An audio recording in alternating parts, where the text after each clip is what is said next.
కింద పాల మట్టం పెద్దగా ఉండి పైన లింగం తక్కువ ఉంటే ఎలాగమ్మా? వీడియో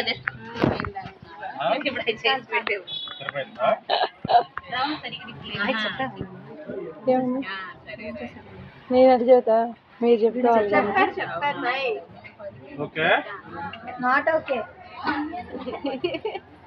అన్న ఇటువైపుది, నీ ఎడం వైపుది పైకను, అది పైకన్ను.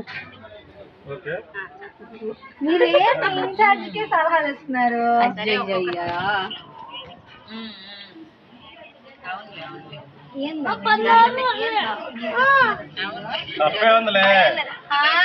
కవరింగ్ చూడమా, ప్రో రైడర్ అనుకుంటా. ఇంజనీరింగ్ నువ్వు చెప్పినట్టు మేము వినాలా?